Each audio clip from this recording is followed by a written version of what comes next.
ભુજના કોર્ટરૂમમાં છૂટાછેડાનો એક કેસ ચાલી રહ્યો હતો। જજ સાહેબે પોતાની નજરો ફાઇલથી હટાવીને સામે ઊભેલી મહિલાને જોઈ અને શાંતિથી પૂછ્યું, શ્રીમતી સંધ્યા, શું તમે તમારા પતિ આશિષ વેલાણી સાથે છૂટાછેડા લેવા માટે સહમત છો? કોર્ટરૂમમાં એક અજીબ ખામોશી છવાઈ ગઈ। બધાની નજરો સંધ્યા પર હતી।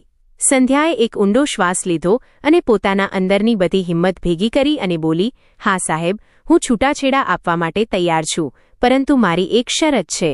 જ્યાં સુધી એ શરત માનવામાં નહીં આવે, હું છૂટાછેડાના કાગળ પર સાઇન નહીં કરું। આ એક વાક્યએ રૂમની શાંતિને એક ઝટકામાં તોડી નાખી। વકીલોએ એકબીજા તરફ જોયું। આશિષનો ચહેરો ફીકો પડી ગયો। ન્યાયાધીશ સાહેબ પોતાની ખુરશી પર સીધા બેસી ગયા। તેમણે પોતાના ચશ્મા નાક પર સરખા કરતા પૂછ્યું, શરત? કેવી શરત? સંધ્યાનો અવાજ હવે ધ્રુજી નહોતો રહ્યો। તેમાં એક દરડતા હતી। તેણે કહ્યું, છૂટાછેડાના કાગળ પર સાઇન કરવાથી પહેલા હું મારા પતિ સાથે તેમના રૂમમાં એક પત્નીના પૂરા અધિકારથી એક છેલ્લી રાત વિતાવવા માંગુ છું। આ સાંભળતા જ કોર્ટરૂમમાં જાણે વિસ્ફોટ થઈ ગયો। આશિષનો ચહેરો શરમ અને ગુસ્સાથી તમતમી ઉઠ્યો। ત્યાં બેઠેલા લોકોના મોઢા ખુલ્લા રહી ગયા। આશિષના વકીલ પોતાની ખુરશી પરથી લગભગ ઉછળી પડ્યા અને બોલ્યા, ઓબ્જેક્શન માય લોર્ડ, આ શું બકવાસ છે? આ માંગ પૂરી રીતે અતાર્કિક, બિનકાયદાકીય અને શરમનાક છે। મારા ક્લાયન્ટની છબી ખરાબ કરવાનો પ્રયાસ થઈ રહ્યો છે। ન્યાયાધીશ સાહેબના ભારી અવાજે તેમને ચૂપ કરાવી નાખ્યા। તેમણે ગંભીરતાથી કહ્યું, શ્રીમતી સંધ્યા, તમે જે માંગ કરી છે તે ખૂબ જ અસામાન્ય છે। હું એ જાણવા માંગુ છું કે આવી અજીબ શરતની પાછળનું કારણ શું છે? એવું શું થયું છે તમારી સાથે? સંધ્યાની આંખમાં અચાનક આંસુ આવી ગયા। તે બોલી, સાહેબ, કારણ છે મારું 5 વર્ષનું લગ્ન જીવન। 5 વર્ષ એટલે કે 1826 દિવસ, અને આટલા દિવસોમાં મારા પતિએ મને ક્યારે પણ પોતાની પત્ની નથી સમજી। હું આ ઘરમાં એક વહુ બનીને આવી હતી, પરંતુ એક નોકરાણી બનીને રહી ગઈ।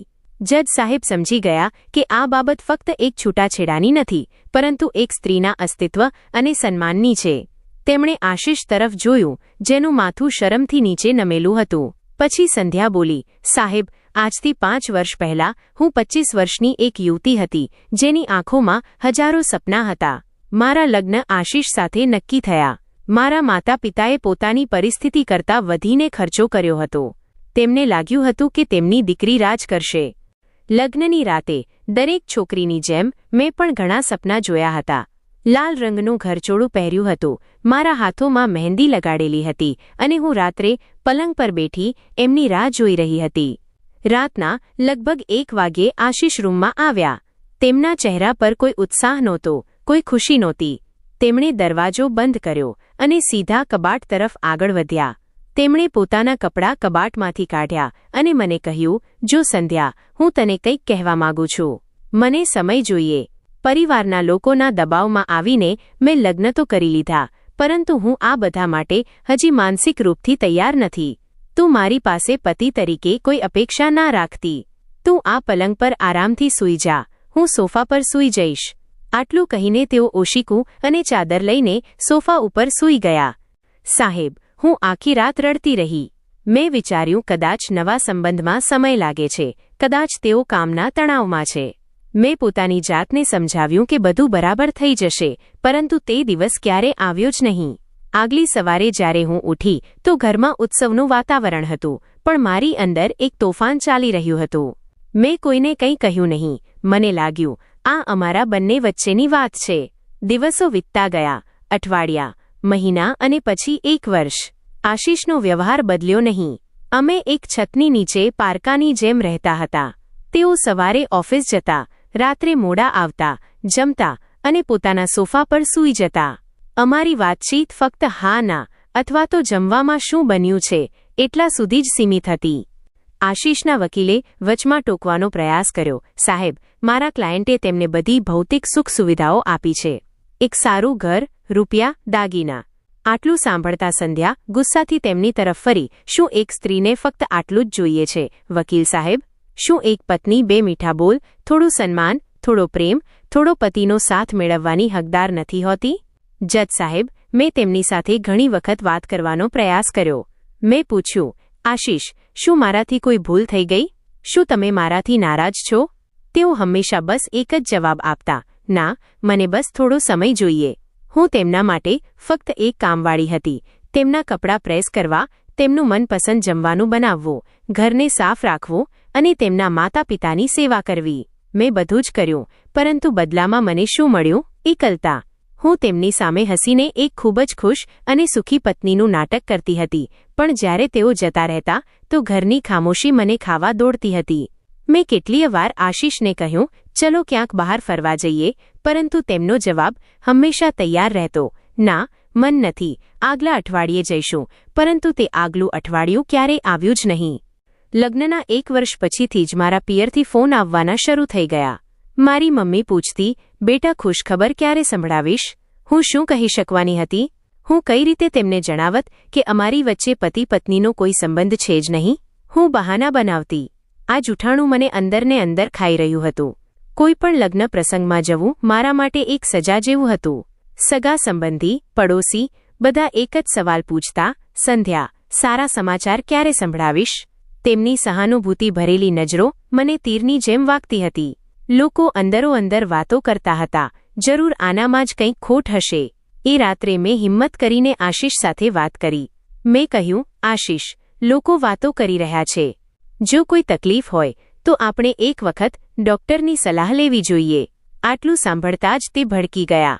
પહેલી વખત મારા ઉપર રાડ પાડીને બોલ્યા, તને શું લાગે છે, મારામાં કંઈ ખોટ છે? મેં કીધું ને, મારે હમણાં બાળકો નથી જોઈતા. બસ આગળથી આ વાત ના કરજે. એ દિવસ પછીથી મારા પિયરવાળાને પણ લાગવા લાગ્યું કે મારામાં કંઈક ખોટ છે. મારી મમ્મી મને લઈને શહેરના સૌથી મોટા ગાયનેકોલોજિસ્ટ પાસે ગઈ. બધા ટેસ્ટ થયા. ડોક્ટરે કહ્યું, તમારા રિપોર્ટ્સ બિલકુલ નોર્મલ છે, તમે માતૃત્વ ધારણ કરી શકો છો. એ દિવસે હું ખુશ થવાને બદલે વધારે ભાંગી પડી, કેમ કે હવે મારી પાસે કોઈ બહાનું બચ્યું નહોતું. સાહેબ, લગ્નના લગભગ 3 વર્ષ થઈ ગયા હતા. હું બસ પોતાનું નસીબ સમજીને જીવી રહી હતી. સાહેબ, લગ્નના લગભગ 3 વર્ષ થઈ ગયા હતા. મેં બધી જ આશા મૂકી દીધી હતી. હું બસ પોતાનું નસીબ સમજીને જીવી રહી હતી. એક દિવસ આશીષ ઓફિસેથી આવ્યા તો ખૂબ જ ખુશ હતા. તેમના હાથમાં એક ગિફ્ટનું બોક્સ હતું. એક ક્ષણ માટે હું ખુશ થઈ ગઈ. મેં વિચાર્યું કદાચ આજે કંઈક બદલશે. મારા મનમાં આશા જાગી હતી. મને લાગ્યું કે કદાચ આજે રાત્રે આશીષ મને તે ગિફ્ટ આપશે. કદાચ આજે તેઓ પોતાના ઠંડા વ્યવહાર માટે માફી માંગશે અને મને એક પત્નીનું સ્થાન આપશે. હું પણ જલ્દી તૈયાર થવા જતી રહી. તૈયાર થઈને બહાર આવી તો હેરાન હતી. તે તો ગિફ્ટ ઉપાડીને બહાર નીકળી રહ્યા હતા. મેં પૂછ્યું, ક્યાં જઈ રહ્યા છો અને આ કોના માટે છે? તેમણે એકદમ બિંદાસ કહ્યું, આ શ્વેતા માટે છે. આજે તેના જન્મદિવસની પાર્ટી છે. હું બસ ત્યાં જ જઈ રહ્યો છું. મેં પૂછ્યું, શ્વેતા કોણ? તેમણે કહ્યું, મારા ઓફિસમાં કામ કરે છે, મારી ખૂબ જ સારી દોસ્ત છે. એ રાત્રે તેઓ 2 વાગ્યે પાછા આવ્યા. તેમના ચહેરા પર એક અલગ જ ચમક હતી જે પાછલા 3 વર્ષોમાં મેં ક્યારે પણ જોઈ નહોતી. તેમના કપડામાંથી એક અજાણ્યા પરફ્યુમની સુગંધ આવી રહી હતી. એ દિવસે મારા મનમાં શંકાનું બીજ પહેલી વખત પડ્યું. મેં તેમના પર નજર રાખવાની શરૂ કરી. હું એ સમયે બીજું કંઈ વિચારી જ નહોતી શકતી. એક દિવસ મેં તેમનો ફોન ચેક કર્યો, જે હું ક્યારે નહોતી કરતી. ફોનમાં શ્વેતાના નામથી નંબર સેવ કરેલો હતો. તે બંને વચ્ચેની વાતચીત, ફોટા અને પ્રેમ ભરેલા મેસેજથી ભરેલી હતી. આઈ લવ યુ, મિસ યુ. આ બધું વાંચીને મારા હાથ ધ્રુજવા લાગ્યા. જજ સાહેબ, તેઓ ફક્ત સારા મિત્ર નહોતા. આશીષ મારી સાથે દગો કરી રહ્યા હતા. તેઓ જે પ્રેમ અને લાગણી માટે આટલા વર્ષોથી મને તરસાવી રહ્યા હતા, તે કોઈ બીજી સ્ત્રી પર લૂંટાવી રહ્યા હતા. હું સમજી ગઈ કે તેઓ રાત્રે ચક્કર મારવાના બહાને રૂમની બહાર કેમ જતા રહેતા હતા. તેઓ મોડી રાત સુધી શ્વેતા સાથે ફોન પર વાતો કરતા હતા. એ રાત્રે હું સૂઈ ન શકી. મારી અંદર ગુસ્સો, પીડા અને અપમાનનો એક લાવા ઉકળી રહ્યો હતો. આગલા દિવસે જ્યારે આશીષ ઓફિસ જવા તૈયાર થઈ રહ્યા હતા, મેં તેમને રોક્યા. મેં કહ્યું, આશીષ, મારે તમારી સાથે કંઈક વાત કરવી છે. તેમણે હર વખતની જેમ એક જ જવાબ આપ્યો, સંધ્યા, મારે મોડું થઈ રહ્યું છે, સાંજે વાત કરીશું. પરંતુ મેં કહ્યું, ના, વાત હમણાં જ થશે. શ્વેતા કોણ છે? મારો સવાલ સાંભળીને તેમના ચહેરાનો રંગ ઉડી ગયો. તેમણે અચકાતા કહ્યું, એ મારી ફ્રેન્ડ છે. મેં કહ્યું, ફક્ત ફ્રેન્ડ? કે પછી એ જેના કારણે તમે આજ સુધી મને હાથ પણ નથી અડાડ્યો? સાહેબ, એ દિવસે પહેલી વખત આશિષની આંખોમાં મેં ડર જોયો, માનસ ડર હકીકત બહાર આવવાનો. તેઓ ચૂપ થઈ ગયા. તેમની ચૂપી તેમની સહમતિ હતી. મેં ગુસ્સામાં જોરથી કહ્યું, શું કામે મારી સાથે આવું કર્યું? જો કોઈ બીજી છોકરીને પ્રેમ કરતા હતા તો મારી સાથે લગ્ન જ કેમ કર્યા? મારી જિંદગી બરબાદ શું કામે કરી? તેમણે ધીમા અવાજે કહ્યું. હું મારા માતા પિતાને ના ન કહી શક્યો. તેઓ શ્વેતા માટે ક્યારેય પણ રાજી ન થાત, કેમ કે તે બીજી જાતિની છે. મેં વિચાર્યું હતું કે લગ્ન પછી હું તને બધું જ જણાવી દઈશ, પરંતુ હિંમત થઈ નહીં. હું પાગલોની જેમ હસવા લાગી. વર્ષો સુધી એક સ્ત્રીને અંધારામાં રાખવા માટે હિંમત જોઈએ છે, આશિષ, તેને હકીકત જણાવવા માટે નહીં.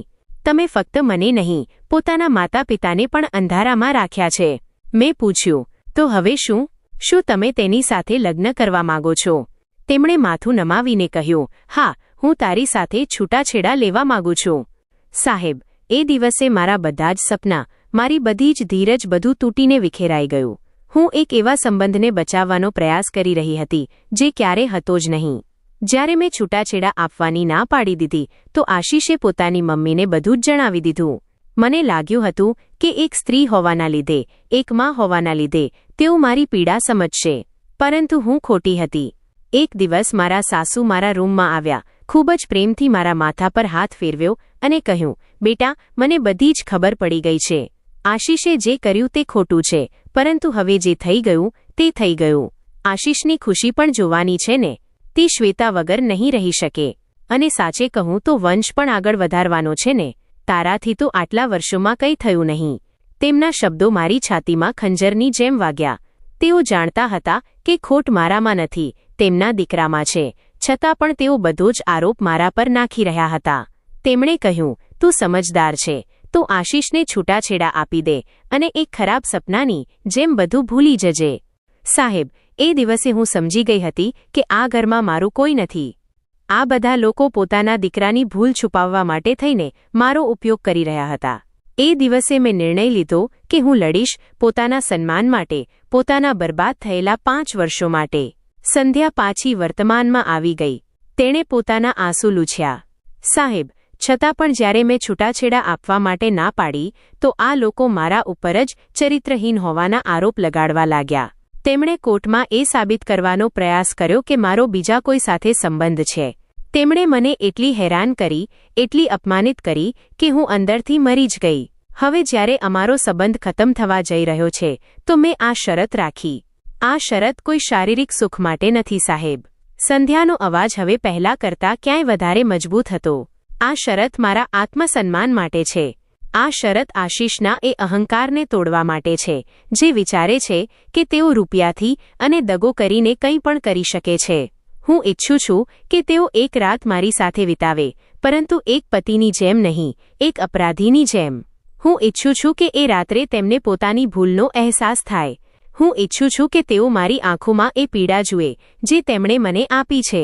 હું ઈચ્છું છું કે જ્યારે તેઓ આગલી સવારે ઉઠે તો તેમના હૃદય પર એક ભાર હોય જે તેમને જિંદગીભર યાદ અપાવે કે તેમણે એક જીવતી જાગતી સ્ત્રીની આત્માની હત્યા કરી છે. આ મારો બદલો નથી સાહેબ, આ મારો ન્યાય છે. મારા એ 5 વર્ષોનો હિસાબ જે હવે ક્યારેય પાછા વળીને નહીં આવે. કોર્ટરૂમમાં ઊંડી શાંતિ છવાઈ ગઈ. હર કોઈ સંધ્યાની વાતોથી સ્તબ્ધ હતું. જજ સાહેબે આશિષ તરફ જોયું, જે પરસેવાથી તરબતર હતો. તેમણે પૂછ્યું, આશિષભાઈ, શું તમારે કંઈ કહેવું છે? આશિષનો વકીલ ફરી ઊભો થયો. સાહેબ, આ બધી ખોટી વાતો છે. આ ફક્ત રૂપિયા પડાવવા માટેની એક ચાલ છે. આ શરત અવૈધ અને અનૈતિક છે. આ શરતને માનવી ન જોઈએ. જજ સાહેબે સીધું આશિષને પૂછ્યું, આશિષભાઈ, હું તમને પૂછું છું, તમારી પત્નીએ હમણાં જે કંઈ પણ કહ્યું તે સાચું છે. શું તમે 5 વર્ષ સુધી તેમની સાથે પતિ પત્નીનો સંબંધ નથી નિભાવ્યો? આશિષની નજરો નીચે હતી, તે કંઈ બોલી નહોતો શકતો. જવાબ આપો. જજ સાહેબનો અવાજ ગુંજ્યો. આશિષે ધીરેથી કહ્યું, હા, કેમ કે હું શ્વેતાને પ્રેમ કરતો હતો. સંધ્યા ગુસ્સામાં બોલી, બોલો, આશિષ, બતાવો બધાને કે તમે મારા ભાગની દરેક ક્ષણ, દરેક ખુશી કોને આપી છે. આશિષ ધીમેથી બોલ્યો, હા. આ કબૂલાતે કેસની દિશા જ બદલી નાખી. આશિષનો વકીલ પણ ચૂપ થઈ ગયો. જજ સાહેબ થોડીવાર વિચારતા રહ્યા. પછી તેમણે કહ્યું, આ બાબત ખૂબ જ જટિલ છે. હું કોઈપણ નિર્ણય દેવાથી પહેલા શ્વેતાબેન સાથે વાત કરવા માંગુ છું. આ સાંભળીને આશિષ અને તેના વકીલના હોશ ઉડી ગયા. તેમણે કહ્યું, સાહેબ, પરંતુ આ કેસથી શ્વેતાને શું લેવા દેવા છે? જજે કહ્યું, વકીલ સાહેબ, તે આ ત્રિકોણનો એક મહત્વનો ભાગ છે. હું જાણવા માંગુ છું કે શું તે આ બધી વાતો જાણતી હતી? અદાલતમાં શ્વેતાના નામનો સમન જારી કરવામાં આવ્યો. આગલા અઠવાડિયાની તારીખ આપવામાં આવી. એક અઠવાડિયામાં આશિષ અને તેના પરિવારે સંધ્યા પર દબાણ કરવાની દરેક સંભવ કોશિશ કરી. તેમણે તેને ફોન કર્યા, રૂપિયાની લાલચ આપી, તેને સમાજમાં બદનામ કરવાની ધમકી પણ આપી, પરંતુ સંધ્યા હવે પથ્થર બની ગઈ હતી. આગલી સુનાવણીમાં શ્વેતા કોર્ટરૂમમાં ઊભી હતી. આજે તેના ચહેરા પર ગભરાહટ દેખાઈ રહી હતી. જજ સાહેબે તેને પૂછ્યું, શ્વેતાબેન, શું તમે આશિષને ઓળખો છો? તેણે કહ્યું, હા સાહેબ, અમે સાથે કામ કરતા હતા. શું તમે જાણો છો કે તે પહેલાથી જ પરિણીત છે? શ્વેતાએ એક ઊંડો શ્વાસ લીધો અને પછી કહ્યું, હા, હવે જાણું છું. એનો શું મતલબ છે? શ્વેતાએ કહ્યું, આશિષે મને કહ્યું હતું કે તેના લગ્ન થયા છે, પરંતુ તે એક મૃત સંબંધ છે. તેણે કહ્યું હતું કે તેની પત્ની માનસિક રૂપથી અસ્થિર છે અને તેને છૂટાછેડા નથી આપી રહી. તેણે મને વિશ્વાસ અપાવ્યો હતો કે તે જલ્દી જ છૂટાછેડા લઈને મારી સાથે લગ્ન કરી લેશે. આ સંધ્યા માટે પણ એક નવો ખુલાસો હતો. આશિષે તેને જ નહીં, શ્વેતાને પણ અંધારામાં રાખી હતી. શ્વેતાની આંખોમાં આંસુ આવી ગયા. તે બોલી, મને અહીં આવીને ખબર પડી કે સંધ્યા બિલકુલ સ્વસ્થ છે અને તે 5 વર્ષોથી એ જ ઘરમાં એક પત્નીના હકની રાહ જોઈ રહી છે. જો મને હકીકત ખબર હોત ને તો હું ક્યારે પણ આ સંબંધમાં આગળ ન વધત. મને માફ કરી દો સંધ્યાજી. હું પણ એક સ્ત્રી છું. હું તમારી પીડા સમજી શકું છું. પુરાવા અને બધાની વાત સાંભળ્યા પછી જજ સાહેબે કહેવાનું શરૂ કર્યું, સંધ્યા, હું તમારી શરત પાછળની પીડા, અપમાન અને છટપટાહટ સમજી શકું છું, પરંતુ કાયદો તમને આ હક ન આપી શકે જે તમે માંગી રહ્યા છો. તમારી એ શરત તો પૂરી નહીં થઈ શકે. સંધ્યાનો ચહેરો ઉતરી ગયો. જજ સાહેબે તેને પોતાની નજીક બોલાવી અને પોતાનો અવાજ નરમ કરીને કહ્યું, બેટા, હું તમારી સાથે એક જજ તરીકે નહીં, એક પિતા તરીકે કંઈક કહેવા માંગુ છું. મારે પણ એક દીકરી છે તમારી ઉંમરની. તેમણે પોતાના ડ્રોવરમાંથી એક ફોટો કાઢીને સંધ્યા તરફ કર્યો. આ મારી દીકરી ઋષિતા છે. 3 વર્ષ પહેલા તેના પણ છૂટાછેડા થયા હતા. તેનો પતિ તેને માનસિક રૂપથી પ્રતાડિત કરતો હતો. જ્યારે તે છૂટાછેડા લઈને ઘરે આવી તો તે પૂરી રીતે ભાંગી પડી હતી. એક દિવસ મેં તેને કહ્યું, બેટા, કોઈ વ્યક્તિનું તને છોડી દેવું તારી જિંદગીનો અંત નથી. તારું અસ્તિત્વ કોઈના હોવા કે ન હોવા પર આધારિત નથી. તું એક પિંજરું મૂકીને આવી છે. હવે તારી સામે આખું આકાશ છે ઉડવા માટે. જજ સાહેબે સંધ્યાની આંખોમાં જોઈને કહ્યું, તમે જે એક રાત માંગી રહ્યા છો તે એ વ્યક્તિ પાસે પોતાના અસ્તિત્વનું સર્ટિફિકેટ માંગવા જેવું છે જેણે તમારા અસ્તિત્વને ક્યારેય માન્યું જ નથી. તમે કમજોર નથી. તમે ખૂબ જ બહાદુર છો. તમે 5 વર્ષ એક ખોટા સંબંધને નિભાવ્યો એ તમારી સહનશીલતા હતી. આજે તમે અહીં ઊભા છો એ તમારી હિંમત છે. પોતાની આ હિંમતને સાચી દિશા આપો. આ વ્યક્તિ પાસેથી એક રાત નહીં, પોતાની પૂરી જિંદગી પાછી માંગો. આ સંબંધથી બહાર નીકળો અને પોતાની એક નવી ઓળખાણ બનાવો. તમે ફક્ત સંધ્યા છો અને એ જ તમારી સૌથી મોટી તાકાત છે. ન્યાયાધીશના શબ્દો કોઈ મલમની જેમ સંધ્યાના ઘા ઉપર લાગી રહ્યા હતા. તેને પોતાનો રસ્તો સાફ નજર આવી રહ્યો હતો. તેણે પોતાને સંભાળી, ઊભી થઈ અને દરડ અવાજમાં બોલી, જજ સાહેબ, હું પોતાની શરત પાછી લઉં છું, પરંતુ મને આ વ્યક્તિ પાસેથી છૂટાછેડા અને સાથે મારા બરબાદ થયેલા 5 વર્ષોનું વળતર જોઈએ. ત્યાર પછી જે થયું તે કોર્ટના ઇતિહાસમાં લખાઈ ગયું. ન્યાયાધીશ સાહેબે ન ફક્ત સંધ્યાના છૂટાછેડાને મંજૂરી આપી, પરંતુ આશિષને તેની ભાવનાત્મક ક્રૂરતા માટે સખત સજા સંભળાવી. તેને વળતર રૂપે સંધ્યાને 25 લાખ રૂપિયા અને પોતાના ફ્લેટમાં અડધો ભાગ દેવાનો આદેશ કરવામાં આવ્યો.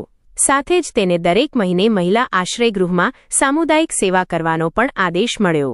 આ નિર્ણય સાંભળીને આશિષ અને તેના પરિવાર ઉપર જાણે વીજળી તૂટી પડી.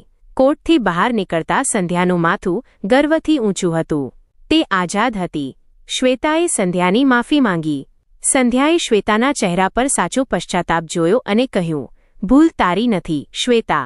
ભૂલ એ વ્યક્તિની છે જેણે આપણા બંને સાથે દગો કર્યો. પોતાનું ધ્યાન રાખજે.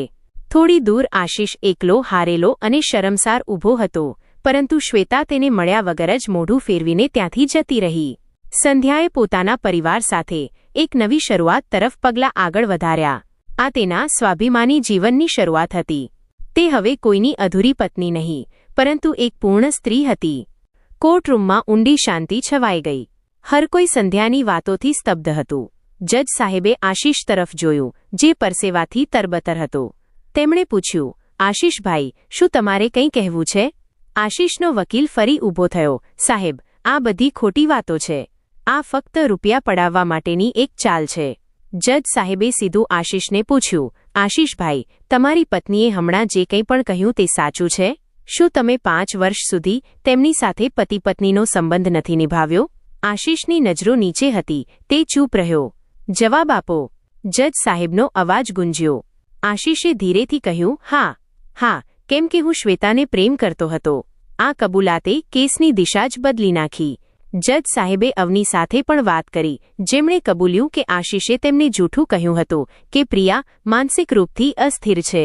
અવનીએ કહ્યું, જો મને હકીકત ખબર હોત ને તો હું ક્યારે પણ આ સંબંધમાં આગળ ન વધત. મને માફ કરી દો સંધ્યાજી. પુરાવા અને બધાની વાત સાંભળ્યા પછી જજ સાહેબે કહેવાનું શરૂ કર્યું, સંધ્યા, હું તમારી શરત પાછળની પીડા સમજી શકું છું, પરંતુ કાયદો તમને આ હક ન આપી શકે. તમારી એ શરત તો પૂરી નહીં થઈ શકે. જજ સાહેબે સંધ્યાને નજીક બોલાવીને એક પિતા તરીકે સલાહ આપી. તેમણે કહ્યું, બેટા, તમે જે એક રાત માંગી રહ્યા છો તે એ વ્યક્તિ પાસે પોતાના અસ્તિત્વનું સર્ટિફિકેટ માંગવા જેવું છે, જેણે તમારા અસ્તિત્વને ક્યારેય માન્યું જ નથી. તમે કમજોર નથી, તમે ખૂબ જ બહાદુર છો. આ વ્યક્તિ પાસેથી એક રાત નહીં, પોતાની પૂરી જિંદગી પાછી માંગો. ન્યાયાધીશના શબ્દોથી સંધ્યાને નવી તાકાત મળી. તે ઊભી થઈ અને દરડ અવાજમાં બોલી, જજ સાહેબ, હું પોતાની શરત પાછી લઉં છું, પરંતુ મને આ વ્યક્તિ પાસેથી છૂટાછેડા અને સાથે મારા બરબાદ થયેલા 5 વર્ષોનું વળતર જોઈએ. ત્યાર પછી ન્યાયાધીશ સાહેબે ન ફક્ત સંધ્યાના છૂટાછેડાને મંજૂરી આપી, પરંતુ આશિષને તેની ભાવનાત્મક ક્રૂરતા માટે સખત સજા સંભળાવી. તેને વળતર રૂપે સંધ્યાને 25 લાખ રૂપિયા અને પોતાના ફ્લેટમાં અડધો ભાગ દેવાનો આદેશ કરવામાં આવ્યો. સાથે જ તેને દરેક મહિને મહિલા આશ્રયગૃહમાં સામુદાયિક સેવા કરવાનો પણ આદેશ મળ્યો, જેથી તે એક સ્ત્રીના સન્માનનો મતલબ સમજી શકે. કોર્ટથી બહાર નીકળતા સંધ્યાનું માથું ગર્વથી ઊંચું હતું. તે આઝાદ હતી. શ્વેતાએ પણ તેની માફી માંગી. સંધ્યાએ શ્વેતાને કહ્યું, ભૂલ તારી નથી શ્વેતા. ભૂલ એ વ્યક્તિની છે જેણે આપણા બંને સાથે દગો કર્યો. પોતાનું ધ્યાન રાખજે. આશિષ એકલો, હારેલો અને શરમસાર ઊભો હતો. સંધ્યાએ પોતાના પરિવાર સાથે એક નવી શરૂઆત તરફ પગલાં આગળ વધાર્યા. આ તેના સ્વાભિમાની જીવનની શરૂઆત હતી. તે હવે કોઈની અધૂરી પત્ની નહીં, પરંતુ એક પૂર્ણ સ્ત્રી હતી. તો મિત્રો, અંતમાં સંધ્યાએ જે નિર્ણય લીધો એ બરાબર હતો. એક સ્ત્રીનું આત્મસન્માન તેના માટે ભૌતિક સુવિધાઓ કરતાં પણ વધારે મૂલ્યવાન છે. તમારું મંતવ્ય કોમેન્ટમાં જરૂરથી જણાવજો અને જો વાર્તા ગમી હોય તો લાઇક કરી વધુમાં વધુ શેર પણ કરજો. આવી જ અવનવી અને પ્રેરણાદાયી વાર્તા સાંભળવા માટે ચેનલને સબસ્ક્રાઇબ જરૂરથી કરજો. જય માતાજી, જય દ્વારકાધીશ.